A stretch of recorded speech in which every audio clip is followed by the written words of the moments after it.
Hey everyone, welcome back to another episode of Google Workspace Recap, a Tab Geeks Network show. Each week we take you through everything announced by Google Workspace, discussing the updates of the week and other relevant news and announcements. My name is Jesse Nolan, my co-host is Steve Larson, and we are here to help you keep up. Breaking news, well, it broke a few days ago already, but if you haven't heard, Google Next 2022 has been announced. Now we get to bring back all of our previous Google Next jokes from last year. Har, har, har, I know, very funny. We are hearing some different things through the grapevine, though, but it looks like it's going to be a primarily virtual event. The website does mention that it's going to be virtual, but it also says register now for the opportunity to attend in-person events, whatever the hell that means.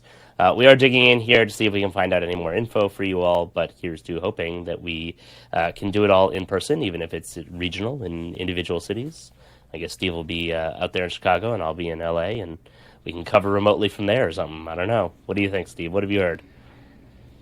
Yeah, I haven't heard too much. I mean, I did mention to you that prior to the announcement, I'm like, there's going to be some in-person stuff for Next. And yep. I think that was like a week or two before we saw this go live. But yeah, I don't know to what extent things are going to be happening in person, and how they mention it here on the main landing page where they're saying that there will be some things in person. It might, I think, it'd be interesting to see if they do something in some of the major, Google cities where they have maybe offices with events happening, maybe in some of the Google offices, perhaps, I don't know, or in partner, spaces if they've got some partners in some of the cities. So, one or the other, both, a little combination, we shall see. Yeah, that'd be great. And I forgot to mention the date is October 11th through the 13th, as we had to save the date before. Obviously, that's in 2022. It's later this year. For the religious Jews in the audience, like myself, unfortunately, day one is the last day of the first days of Sukkot, or of Sukkot, unfortunately. So I will be offline for that first day. And then the second it's over, the holiday, the second it's over at about, probably 7 p.m. or something along those lines, 6 p.m. that time of year, I will be logging on and watching everything at 2x speed, trying to get all caught up and probably hopping on for a very late night episode recording with Steve so we can do kind of a response just like we did for last year's Google Next. And did we do the one before that? Is this our second Next or our third Next? This will be our second. That's what I thought. Yeah, the last one I was in Israel for. Second year. Yeah. Because it's only year 2 of this podcast. We're in the second year right now. Yeah, and we started in January, so. Yep. Well, we are going to do our best to bring you not live, obviously, because unfortunately I'll be offline. But Steve can be posting and whatnot, and I'm sure we'll be in all of the chat prominently as he generally is in the sessions. So, looking forward to that one. If we're lucky, they won't clump Google Workspace into one day like they've done last year and the year before. Yeah, most of it is on just one of those days, isn't it? That's the way they've been doing it, unfortunately. Yeah. I don't like it. There's 40 some odd sessions technically in Google Workspace, 50 some odd sessions, and they're all clumped into one day into, the Google Cloud Conference. It's hard to do anything else. Yeah.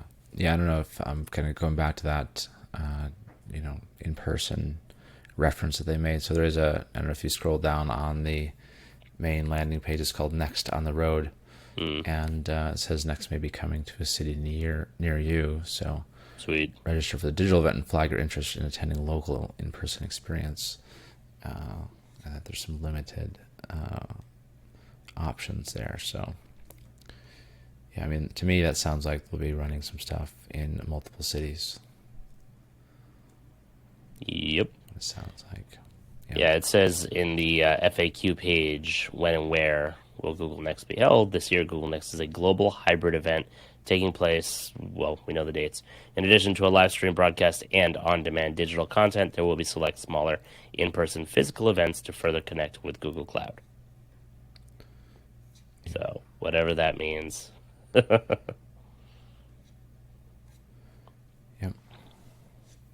Yeah, All right. I'm trying to think, like, once you're registered, if there's, it talks about uh, to let them know that I can't really find out where you do that at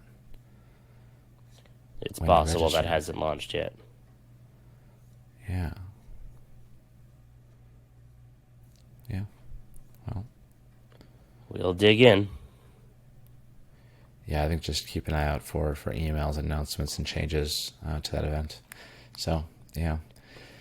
All right. Well, even more interesting things have happened on the week of updates. One of our updates that we saw in the RSS feed, the post just isn't there anymore. So that was Disappeared. interesting. But yeah, it just disappeared. That was the first update, actually, of the week, which was the better search options in Gmail. It's a blank page now.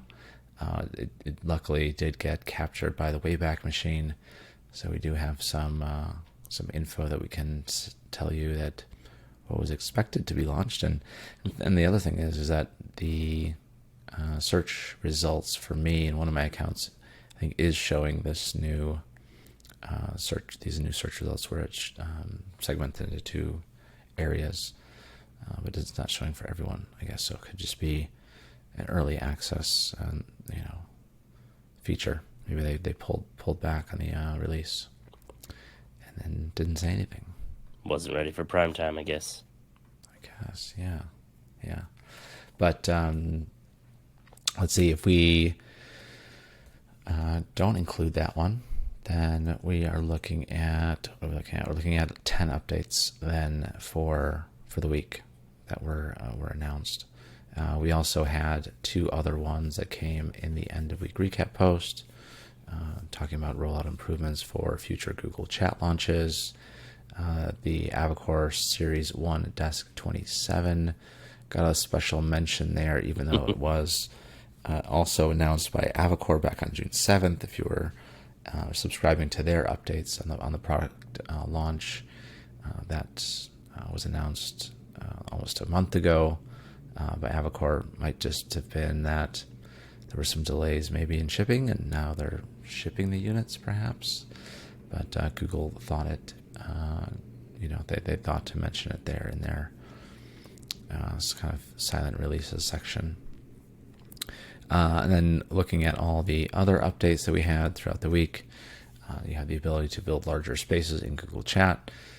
As you know, Google Plus or Currents is being deprecated, so that is a welcome change for anyone that will be moving over to Chat from Currents. There's a lot of Chat actually updates this week.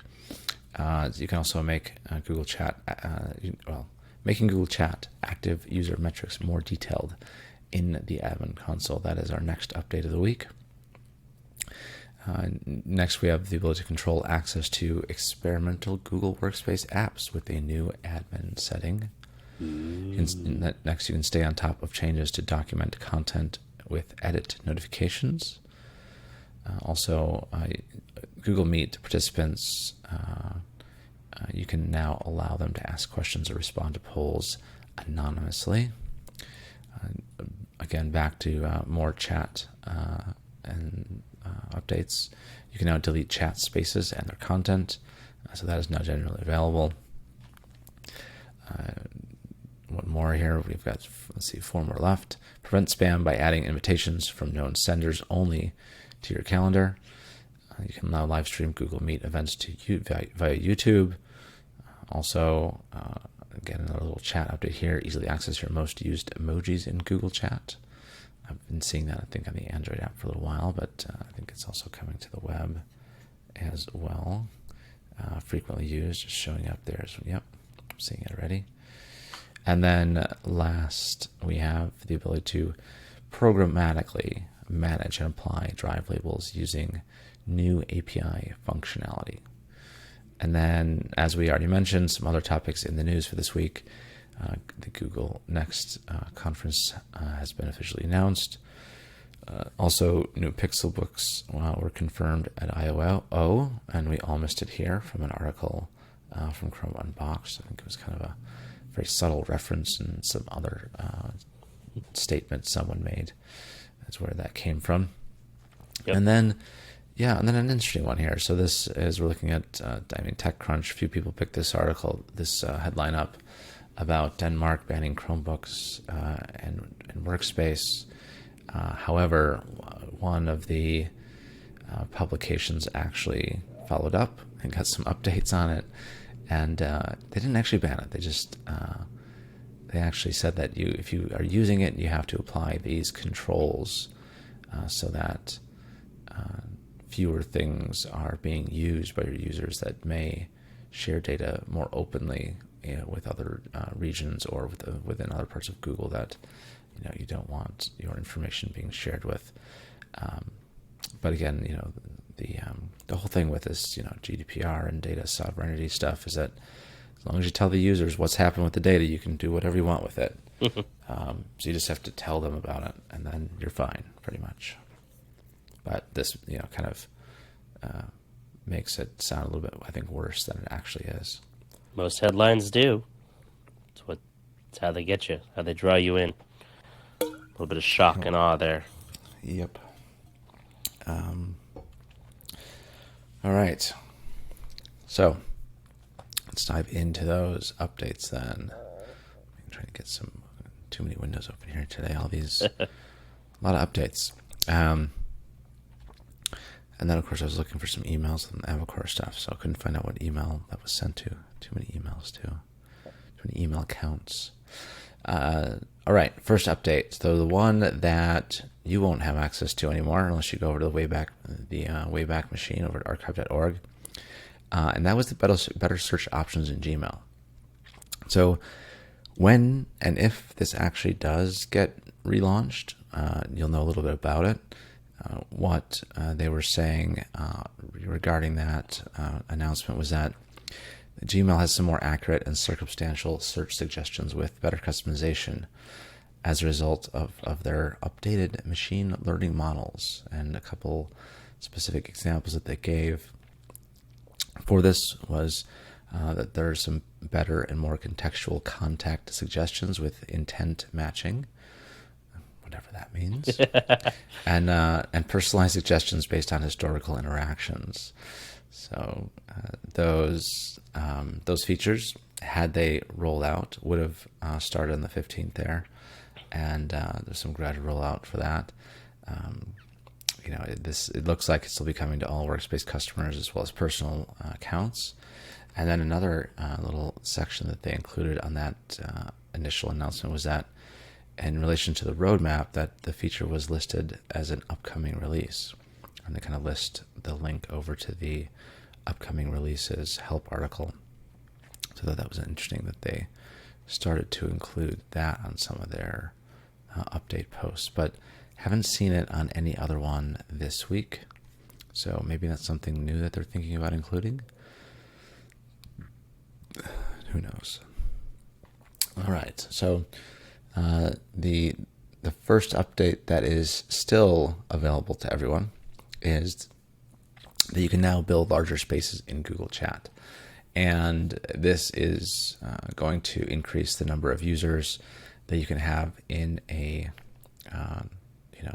in a space in chat from 400 now up to 8,000 users.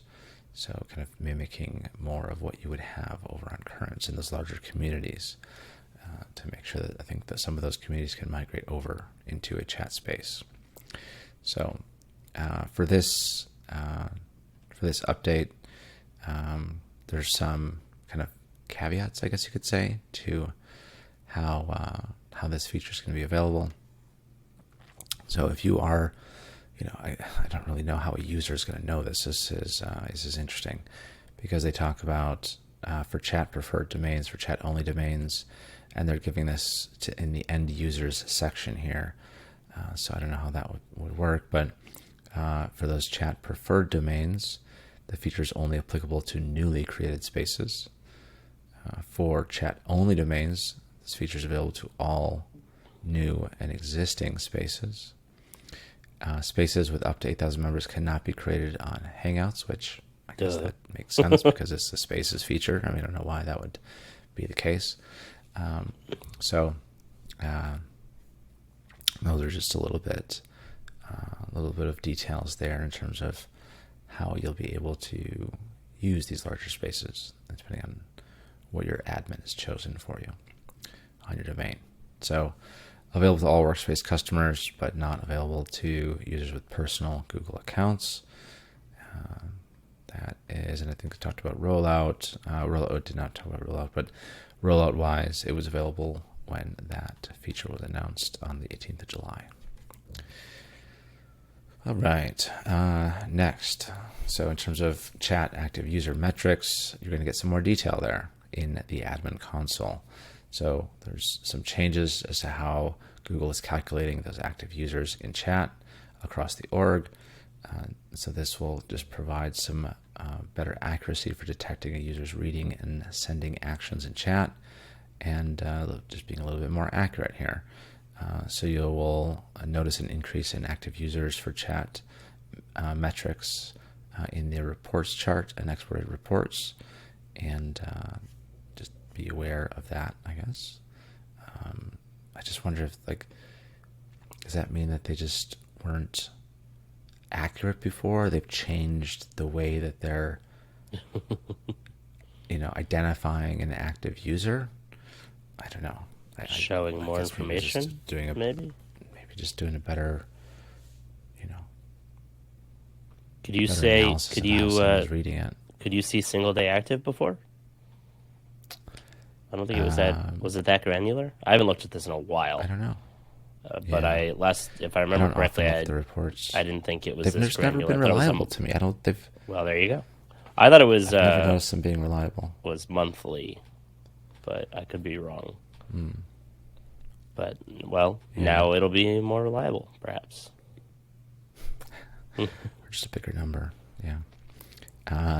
Rollout pace for this one started the 18th of July. Rapid release and scheduled release domains saw them both on a full rollout up to 1 to 3 days for visibility, and available to all Workspace customers, as well as Legacy, G Suite, Business, and Basic. Next, the ability to control access to experimental Google Workspace apps with the new admin settings. Experimental, yes, experimental. So, often here Google apps do not have individual on-off switches. With this new feature, admins can now better control selected services that users can access. So there will be a kind of different way in which this feature is rolled out, depending on if you are an existing Workspace customer or not. So if you are an existing Workspace customer, which I think the majority of us are going to be here listening to this, at least this week, the feature will be on. And if you are be off by default for Google Workspace for education, primary and secondary schools. So it'll be on by default for existing Google Workspace customers. So will it be off for new Workspace customers then? That sign up, let's say, after this feature is on? Right? I don't know. Because they don't say anything about other new Workspace customers. Interesting. I have to create a new Workspace domain, and then you see if this feature is on or not. Yeah, it's weird. Because it says for existing Google Workspace customers. What about for new ones? For folks that are confused about what experimental apps are, and I saw a bunch of news articles kind of speculating. If you dig into this, it's things such as apps that are made by Google's Area 120 incubator, such as ThreadUp or Stack, or if you'll remember, Tables graduated right from Area 120 and is now a proper product. So they're considered experimental when they're over in Area 120. Yeah, I wonder if it would be other things though too. For example, on the education side, I don't know, maybe like Scholar was there, I thought, for a while without an additional app in the admin console, and then it got added. Interesting. Yeah. But there's other things. I was going through the list of additional Google apps and my kind of annual audit of them and the changes, the new ones that I'm seeing. And there were quite a few new additional Google apps in there. This is the last time I was checking it. But yeah, it kind of helps control access to those ones that don't get their dedicated on-off switch, essentially, in the additional Google services. Yep. So admins, like I said, will be able to control that. And for visibility on this feature, there will be a kind of consistent rollout between rapid release and scheduled release domains. They'll both have those starting on the 18th of July when this got announced, on a gradual rollout up to 15 days for visibility. And it's available to all Workspace customers all across the board there. All right, this is one that I've been waiting for a long time. And I'm pretty sure when we had Charles Maxon on, this was talked about. I think it was when we had him on. We were talking about, interesting applications that could be built with APIs with Workspace. And he's like, oh yeah, this document edit notifications is already available. And wasn't quite available to everyone, but it is now. Here we go. Woo! So you can start to receive email notifications for document changes on a per file basis. So if you want to get notified of any edits and updates, this will now be available in the notification settings dropdown, which is that bell icon, or via tools and then notification settings. And you'll be able to kind of just stay on top of when updates occur to your docs. So as people are collaborating on them and things are changing, you'll be able to stay informed of when those edits are happening. So you can maybe go back in there and check and see what that changes, make sure that it aligns maybe with what you expected. You can of course still go into the the document history and then look at what those edits are over time. So is this the same as email changes for Sheets? Is this going to be managed? Will that be managed like this in the future, you think? Or is it? I don't think it's currently managed this way. Email changes for Sheets. So I don't know. This looks like a new feature for both. Well, it only talks about just for docs, right? It's just yeah. for docs. Yeah. Right. But so I don't think the Sheets one could use a little bit of a overhaul and redesign or adding. I see what you mean. Features. Yeah. So are the Sheets notifications going to be looking like this? Is what you're saying, right? Yep. Yeah. Don't know. Guess we'll you find do have out. A few options when you do configure this. You can get notifications for all comments for you. I think those are those are existing already. I think those were already there. But then in terms of edits, you have the option to get notified when anyone adds or removes content in the doc, or it's off by default.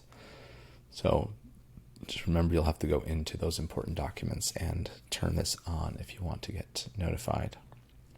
I love that Google's finally paying attention and adjusting this both here as well as the email notifications for calendar, and the amount of data that's in the email, especially when you can interact with it, that tells you exactly what was changed at a glance instead of you having to go over there and open it up to see what was highlighted, and maybe you can tell what they changed without searching through the doc or the event or whatnot. So this is a welcome bit of updates for me. Yeah, it's nice. There used to be some third-party applications, I think, that you could use for these types of things, but now it's directly there in the doc, native from Google. Rollout on this one, rapid release domains are going to see that starting the 19th of July on a gradual rollout up to 15 days for visibility. Those scheduled release domains going to have to wait a little bit longer until the 17th of August. And that's also on a gradual rollout up to 15 days for visibility. It's available to all customers on Workspace, as well as the G Suite legacy ones and users with personal Google accounts. Next is that you can give your users the ability to participate when they ask questions or respond to polls, and they can be anonymous.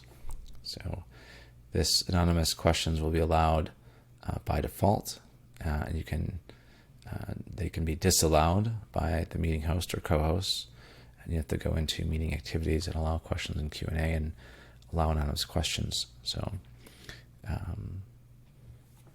anonymous polls will be off by default, can be turned on by hosts and co-hosts when sharing a poll.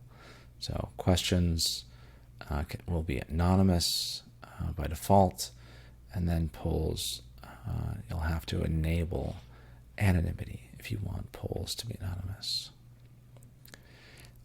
They do not, one interesting thing here is that these settings do not carry over from meeting to meeting. So if this is important to you and you have, multiple events, probably reoccurring events, I'd imagine it doesn't carry over into those either. I guess you have to kind of test that, I guess, and see, because you'll have the same meeting ID, I presume, for reoccurring events. So check that out each time you have a meeting. Make sure it's set to what you expect and what you want, and do that ahead of time so you don't get caught out and need to change it. Interesting note in here says that the details, when somebody responds anonymously, the details are kept anonymous to other participants, the meeting hosts, and your Google Workspace admin. It also adds that Google retains your poll response and anonymous questions. This data is later anonymized or deleted. Interesting, very specific bit of information there. Yeah. But I guess given the types of topics that companies in today's climate are talking about, I suppose that there are times when you would want to have no record of, I guess, the way that you voted. And that could be whether it's political or, internal company political. I can imagine a family business if you're voting for, because I work for a family business, if you're voting for somebody to be the next CEO or whatever, and you want to make sure that nobody knows who you voted for, you certainly don't want anybody finding that out. But it's interesting that they specify that Google does hold on to it for a little bit, but they do anonymize it or delete it later on. I don't know what that time frame is, but that's cool. Yeah. Later is a little ambiguous there. Rollout for this one is the same for rep release and schedule release domains. It's on a gradual rollout starting the 19th of July, up to 15 days for visibility. As we mentioned, there's some differences here in Q&As and polls. So availability on Q&As is going to be different than the polls. So Q&As is available to most of the Workspace environments, but it is not available on Business Starter, Education Fundamentals, Education Standard, Frontline customers, or Legacy G Suite Basic customers. And then polls, this is going to be pretty much available to similar set of users. It is available to Workspace individual users, as well as those on Workspace Essentials, Business Standard, Business Plus, Enterprise Starter, Enterprise Essentials, Enterprise Standard, Enterprise Plus, Teaching and Learning Upgrade, Education Plus, and nonprofits, as well as legacy G Suite business customers. So polls are not available for Business Starter, Education Fundamentals, Education Standard, Frontline customers, and legacy G Suite basic customers. It's just it's a big mess of what's available for who and why on these two. Also, as I think about it some more, my example was terrible. No family business would vote that way, but that's my example. It's all right. I mean, I'm sure someone is doing it. Right. Sure. Someone's done it. I mean, Yeah, there are better examples, but we'll let the audience come up with them. yeah. All right, next on the updates. You can now delete chat spaces and their content. This is a now generally available feature. So there was some previous announcement on this. It is now generally available. So as a space manager, you can delete the space, and that completely removes all owned content of the space, including space tasks and files and attachments Good to know. not saved elsewhere. So, yeah, that would be, I guess, attachments that were not in Google Drive already prior to being added to the space. So if you were uploading it directly into that space, for example, there's an option to upload to the space and not link to it from existing Google Drive ID. So that's where they differentiate those things. In addition, the members will no longer be able to access the space, its files, all that stuff, once it's been deleted. And just keep this in mind. Space managers can delete spaces for everyone. To delete a space, you just kind of have to go into that menu and delete space, and then it's gone. It's gone. Well, space roll managers. out on this one. Space managers. Space managers can do it. It's not just anyone. It's a great name. It is. I think. Just want like my little astronaut hat or something like that when I go and do this. There you go. Roll on this one. This was going to go out to rep release and schedule release domains starting the 19th of July on a gradual rollout up to 15 days for visibility. It's available to all Workspace customers and those with personal accounts. Okay, here we go. This next one, you are going to love this one, Jesse, because you seem to get it more so than I do. I don't often have this happen to me, but you'll be able to prevent spam by adding invitations from known senders only to your calendar. So this will, you can't block internal users because those will always be added there. But you can kind of make the choice here whether or not you want just people in your contacts or people you've interacted with before to have them start showing up on your calendar.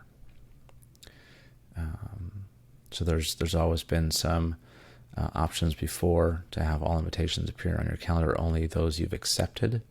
So that had been an option prior to this, but this is a little bit more specific customization as to which of these events will show up on your calendar. And additionally, admins can set the default reply option for their users in the admin console, and end users can indicate the preference in their own calendar settings as well. So as an admin, you can head over into your settings, set this for your users to be invitations from everyone, or invitations from known senders, or invitations users have responded to via email. So you have one of those three options to configure for your users on their behalf in the admin console. Gonna have to test that. And yeah. Define before. I've definitely got a few emails I can test this with for you, Jesse. Don't worry. Okay. I got one or two. If I replied to the email unsubscribe because they didn't have the auto unsubscribe button in the bottom of the email, does that count as having interacted with that person and they can now send me invites to my calendar? That's a good question. I mean, hopefully... Oh, sorry. Hopefully not. Hopefully that email that came from those types of newsletters, things like that, is not going to be an email that you're getting a calendar invitation from. Yeah, oftentimes it's like, circling back on this, and it's obviously a list. Yeah. And it says in the bottom to unsubscribe, reply, unsubscribe. Right. But And then oftentimes, and that's from actual people. They're just using a auto sender or something. Yeah. Well, that would be, you'd want to have that invitations from known senders and not just invitations that you responded to via email. Yeah. Yeah. I guess. Yeah. We talked about the rollout pace in this one. This is similar to a few others we've had this week on a gradual rollout up to 15 days for visibility. This one started on the 20th of July, and both the rapid release and scheduled release domains will have that in the same way. All Workspace customers, as well as Legacy G Suite, Basic and Business, and Personal accounts will have access to this feature. And another nice little update here to Google Meet for those larger events. Be able to live stream Google Meet events via YouTube. So once you have your admins available, or admins enabling this for you, then your users will be able to live stream these meetings publicly via YouTube, and you can initiate that, in Meet, heading into this, ever evolving here and activities panel, and then into live streaming, and then select your channel from the list of channels that you have access to. Pretty straightforward. If you have, if you've used this before in the past, I think this used to be there used to be a way to do this directly on YouTube Live. You'd have to go over there, kind of run your stream, but this is giving you the ability to do it directly from Meet. So one thing that they do mention is that if you don't have a YouTube channel just yet and you want to create one for this purpose for your events, it could take a little while to get your YouTube channel up and running, up to about 24 hours. So and approve for live streaming. That's the part there. So make sure you do this ahead of time, before your event. Make sure it works. Do a little testing, and then you'll be all set to go for your event. This one is rolling out to a little bit differently here for different types of users. So this talks a little bit about Workspace individual and Google One subscribers. That live streaming will be automatically available, which is nice.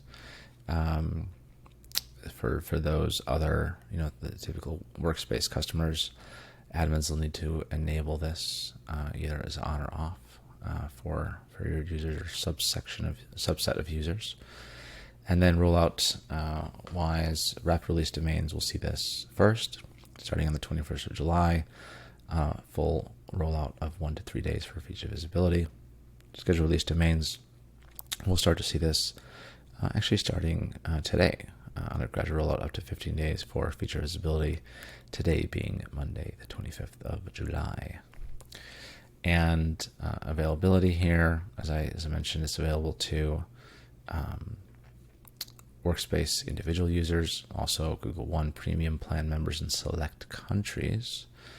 And then on the Workspace side of things, it will be available to Workspace Enterprise Starter, Enterprise Standard, Enterprise Plus, Education Plus, and the Teaching and Learning Upgrade customers.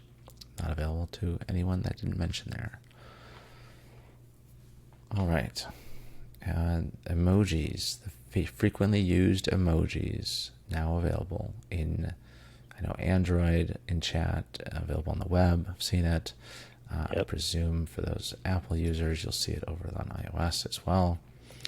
So at the top, when you go into your emoji picker, you will see your most frequently used emojis right there at the top. Make it quicker and easier for you to access those ones that you like to use the most. Pretty self-explanatory in this one. Really no roll-up pace that I saw on this article. Pretty much available to everyone that is using chat and has it. So that will be available to everyone that's using chat. iOS is anticipated in the coming weeks. They'll share an update on the blog to confirm.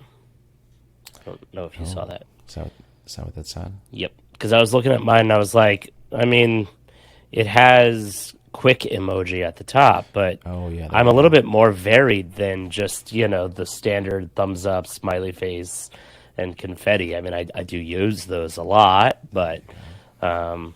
I have a little bit more interesting and colorful selection on a regular basis. I know I use the cursing emoji far more frequently than the mad emoji, so that's definitely going to hop up Yeah. there. We'll have to do a contest or a Twitter poll to share your most used emoji up there. But yeah, I don't have it on iOS yet, but I do have it in It's a Workspace shame. on chat. You should get a, an Android maybe. I should get one just to play with, just to have on the desk. But yeah, Yeah. I'm all in on iPhone, and Mm. I do love my iPhone. Right. Stick with that for a while, and every year I get a new one. So I do like that. And yes, of All course, I right. could do that on the Android side too. But I like to say that I run all Google software on all Apple hardware. And yes, iOS is Apple software, but Okay. I get a new iPhone. The first thing I do is download like 20 or 25 Google apps. So Hmm. I think this is the last one here this is the last one of the week, number given that 10 or we 11, depending on how you're counting. what about Um, the programmatically managed APIs? that's Is the that one. that's Oh, okay? This You're is the moving last on to one. that. It's All right. I I'm thought you were about to saying we talk were done. about. Okay. Sorry. Nope, one more to go. It's either update 10 or 11, depending on how you're counting with that first one. Yep. Yes, programmatically manage and apply drive labels using API functionality. So it's basically an API allows you to apply these to your documents, and so the drive labels API is going to support reading drive label taxonomies. There's some new functionality in the Drive API that can be used to apply labels, set fields on files, and find files by label metadata. So they say here, as a whole, these API features will enable numerous use cases, including bulk classification, app script-driven workflows, third-party integrations, and other organizing and finding needs. So not only does this update make that kind of generally available, but also they're announcing a beta version of the Drive Labels API that supports creating and modifying labels, which was previously only supported in the Label Manager. So just, of course, if you want to use this, you've got to turn your Drive Labels feature on. And once it's enabled, then you can head over to the developer console or developer dashboard and look at some of the documentation and look at the Labels API V2 beta and V2 comparison for reference. This is rolling out. We're rolled out already now. We're on the last day of its rollout pace.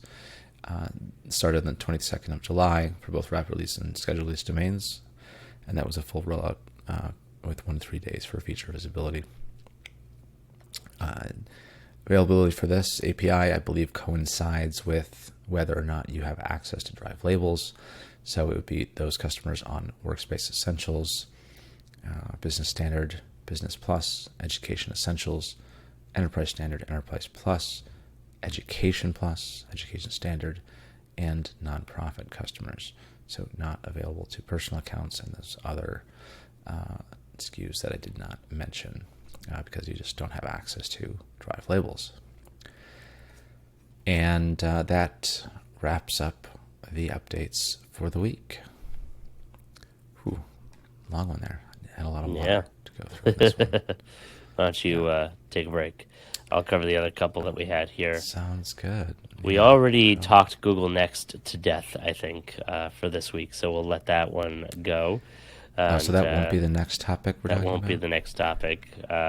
We did that at the top of the episode. Let's let it lie until we have more information, hopefully next week. And when? Next week? Oh, yeah, okay. Just want to check when that might be. Yes, the Next week. Got next it. update next week.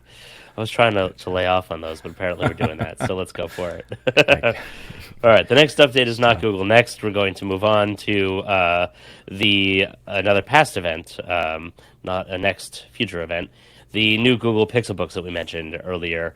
A lot of us were very surprised that Google didn't say anything at I/O, not Google Next, that they were working on new Pixel books. They teased a tablet at the last second, which we thought may have had something to do with possibly a new home hub that would have a detachable tablet on there, which would be pretty cool. But who knows?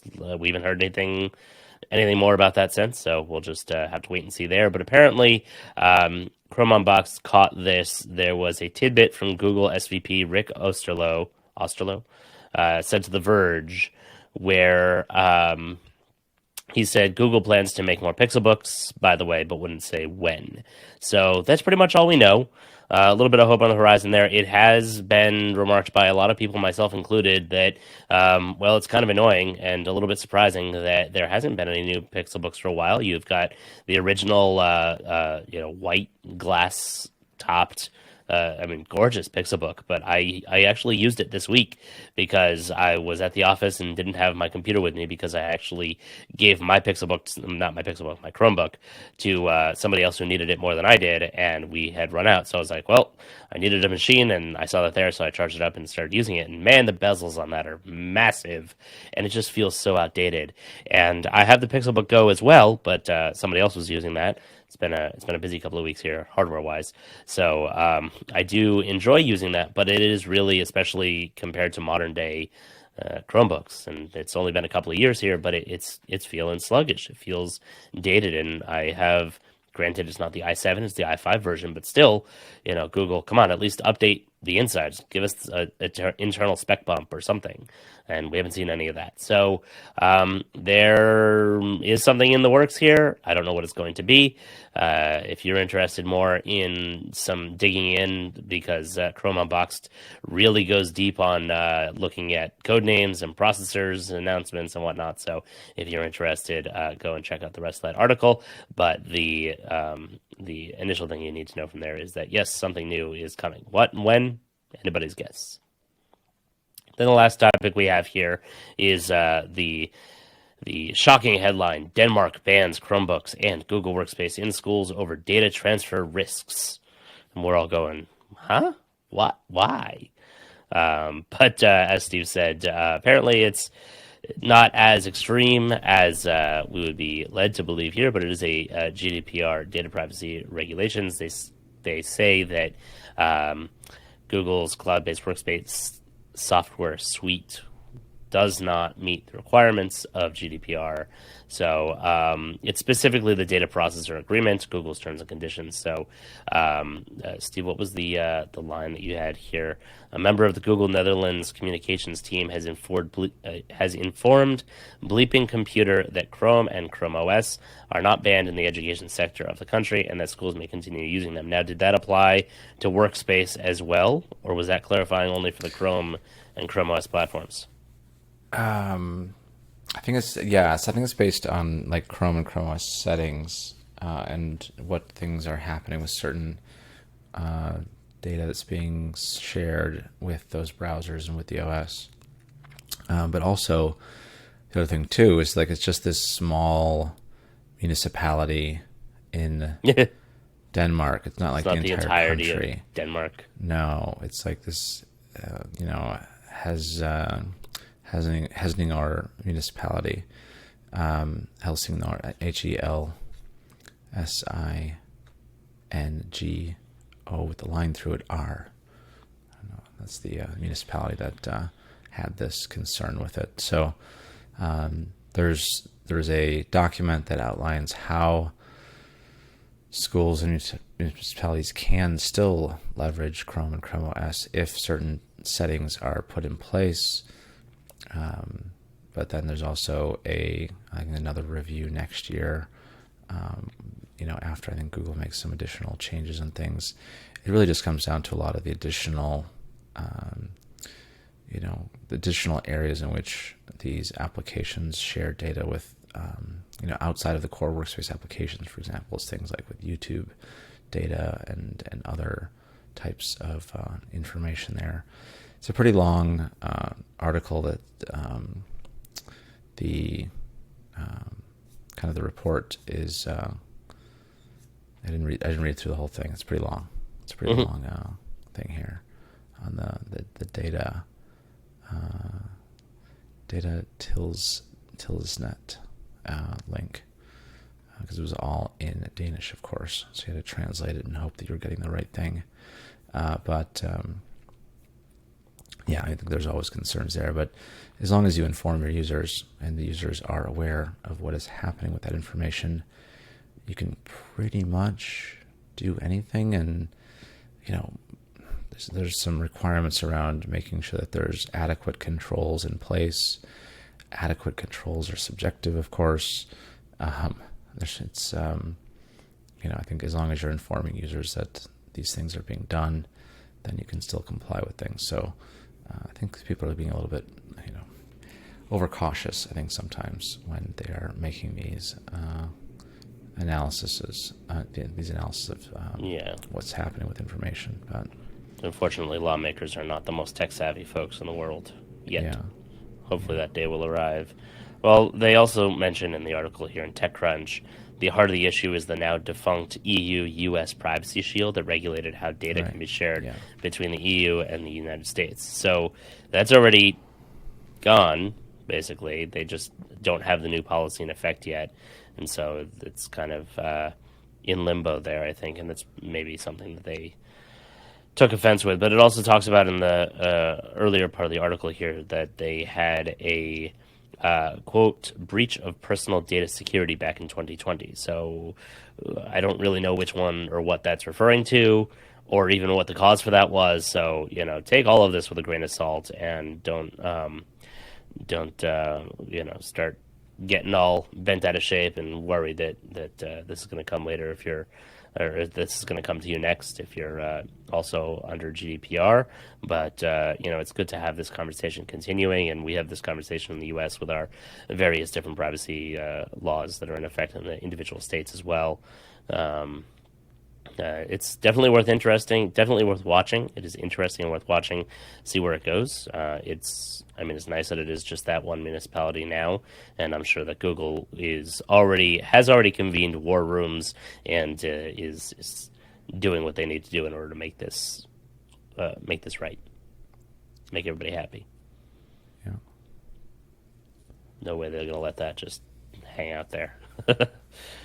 Not so much. And that's our show. So stay tuned for more. Hopefully next week my camera quality is going to go up. I've got a new toy in the house here. I was going to use it tonight, but I want to do an unboxing video. So this is the Opal C1 invite only beta fancy schmancy Mac whatever.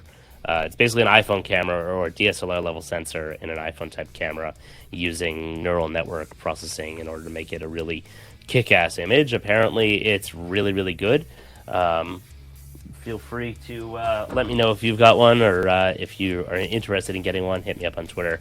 I'll be playing around with it, happy to answer any questions as I put together my unboxing video over the next couple of days, and hopefully get the video out, so stay tuned for that.